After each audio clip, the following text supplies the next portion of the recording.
Live in high definition from the area's most experienced news team, this is NBC 29 HD News at Noon. We are following breaking news out of Crozet at this hour. That is where a train carrying members of Congress hit a garbage truck at some point this morning. An aide says most people seem to be okay, but there appears to be some injuries. And according to our Pete DeLuca, who is on the scene, he tells us a nurse reports at least one fatality and at least one person is in critical condition. Pete DeLuca joins us now from the scene in near Crozet, live by phone. Pete, bring us up to date. What can you tell us? Yeah, Ken, Sharon, out here speaking to a nurse on scene. I'm told that there has been at least one reported fatality, another in critical condition, and the one in critical condition may or may not have been taken via helicopter to the hospital. There was a helicopter on scene earlier. Now it is no longer here. It was at least a 10-car passenger train from Amtrak, and there is basically every emergency vehicle in the area on scene right now. We have Western Albemarle Rescue Squad, Charlottesville Albemarle Rescue Squad, Albemarle County Fire Rescue. They're all here on scene doing as much as they can. There's a huge trash truck, just absolutely mutilated, trash everywhere, and police are continuing to back us up off this scene and continue to tape it off. Pete, quick question for you. We understand, and we've heard from several reports, that train carried members of Congress to a retreat, possibly in West Virginia. Have you been able to talk to anyone on scene and find out if that, in fact, is the case? At this time, nobody has been able to confirm that with me. Everyone has kind of been hush-hush on the scene and just continuing to push us back. But I will continue to ask the question and see what I can find out, and I will let you know as soon as I know. Also, one other question, Pete. Do we know the condition of the driver of that trash truck? I do not know the condition of the driver, but that one fatality is from someone on the truck, the driver, the passenger. Somebody from that truck is what I'm being told. Okay, NBC 29's Pete DeLuca on the scene. Pete, stay there. Bring us up to date once you get additional information. But repeating, an Amtrak train carrying several members of Congress to West Virginia was crashed with a pickup truck just west of Crozet. There are reports of several injuries, one reported fatality, and at least one person in critical condition. Obviously, a breaking news situation happened, we understand, probably around 11:35 this morning is when we first heard of it. So we're going to stay on top of it. We have another crew as well headed to the scene, and we'll bring you updates just as soon as they come into our newsroom. Another developing story we're following right now. Rivanna Water and Sewer Authority crews are assessing the damage from a water main burst which happened in northern Albemarle County. VDOT has one northbound lane closed on Route 29 and expects traffic headaches well into the evening commute. The ruptured water main is located under the shoulder on the northbound roadway. Crews are now putting down sand to prevent the water from icing over. A backhoe is being brought in to start digging up to locate the water main break, which work should start around 12:45. A former University of Virginia film professor could face up to a year in jail after a year-long child pornography investigation. NBC 29's Megan Moriarty went to the courtroom today to get the story. She has the details in our newsroom. Hi, Megan. Hi, Sharon. Back in November, Walter Corday asked a judge, Cheryl Higgins, to consider a plea agreement of one count of possession of child pornography and up to 12 months in prison, but it was denied. Today, he pled guilty to 2 counts instead of that one and could face up to a year behind bars. The 74-year-old was arrested in August of 2016 after he was caught dumping thousands of documents and images in a dumpster near his office in Bryan Hall. A majority of the images were considered legal adult porn, and about 16 photos were deemed questionable. Investigators also found letters between Corday and a California couple discussing underage boys and photos of young boys with notes on their age. Investigators could only prove that one boy was actually underage. The Commonwealth says that they believe Corday is not at risk of offending again and that he's not a risk to the public. He will have to register as a sex offender, and Corday is due back in court in August. Live in the newsroom, Megan Moriarty, NBC 29 News. The Albemarle County School Board is one step closer to finalizing its budget for the new year.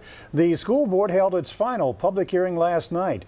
The proposed $188 million budget calls for a 2% pay increase for teachers and staff. It also makes room for additional 249 students and feeding more kids in need. Live stream tonight. We've had some help with a survey with students and parents recently, and one of the probably main takeaways is that we could spend some time better marketing our program so that parents are familiar with all the options that we do have for students. The budget does include just over $1 million spending gap. The school board is expected to approve the budget at its next meeting on April 8th. The final budget is expected to be adopted in April. We approve the agenda. Albemarle County schools are taking precautions to prevent the spread of flu. The health department is sending information home to parents with children in schools who have reported cases of the virus. At Red Hill Elementary, they have seen 2 cases of influenza type A. The county says the number of cases so far is typical for this time of year. They say it's a problem once roughly 5% of students report flu-like symptoms. Doctors say some of the medications people are taking to try and combat the flu can actually slow down their recovery. The flu is a viral infection, which means over-the-counter drugs can only treat symptoms but not cure it. Doctors say individual medications to treat specific symptoms is the best way to avoid making things worse. Because sometimes the multi-symptoms, you have multi-symptom for this, and you say, I still have this, so they take this, and you can overdose on certain medications. And one of the biggest ones that's in multi-symptoms and a variety of different medications is Tylenol. So it's actually probably pretty easy to overdose on Tylenol. Doctors say it's not too late to get that flu shot and prevent coming down with the virus this season.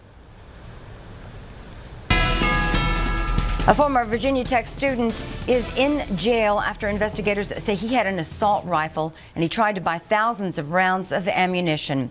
19-year-old Zhao Yunsong Zhao was arrested Monday. He is charged with possessing or transporting an assault firearm while not a U.S. citizen.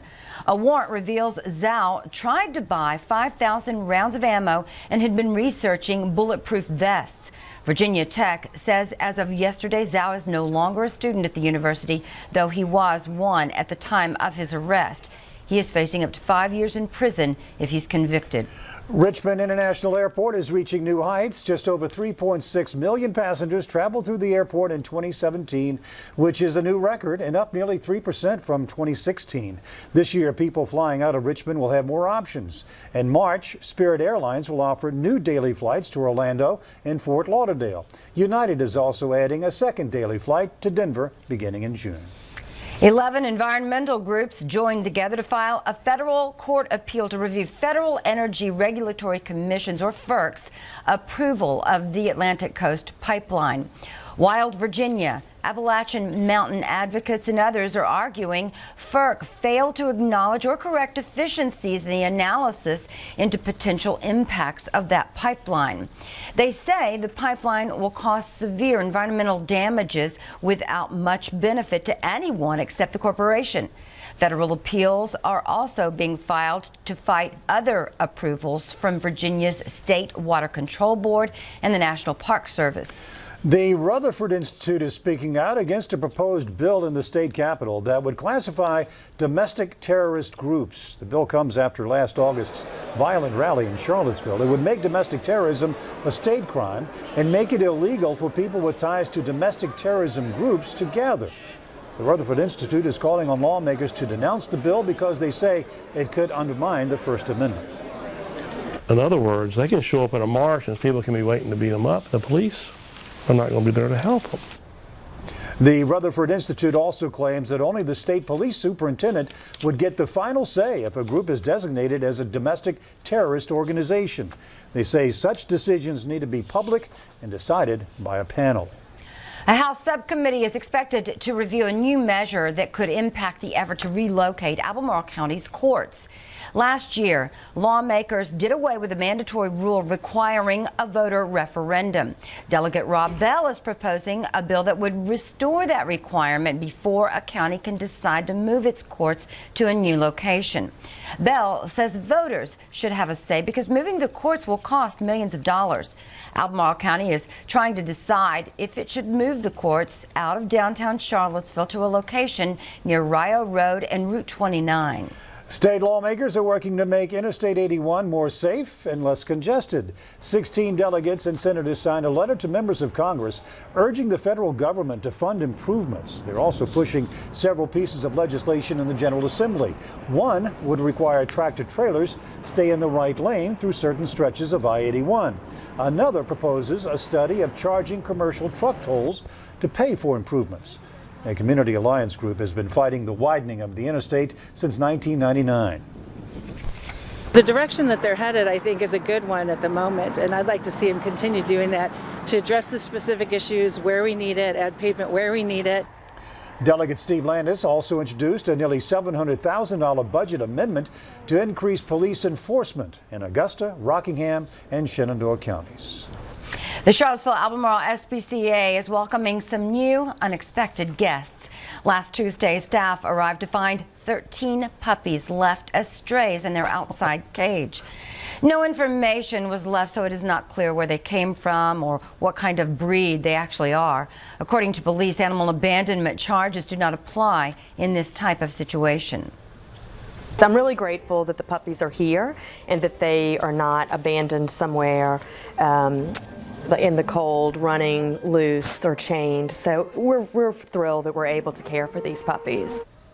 There's sure a lot of, that's just a ton of cuteness, isn't it? We don't know where they came from or what kind they are. We do know they're just adorable. They are adorable. The SPCA is expecting those puppies to be available for adoption February 10th.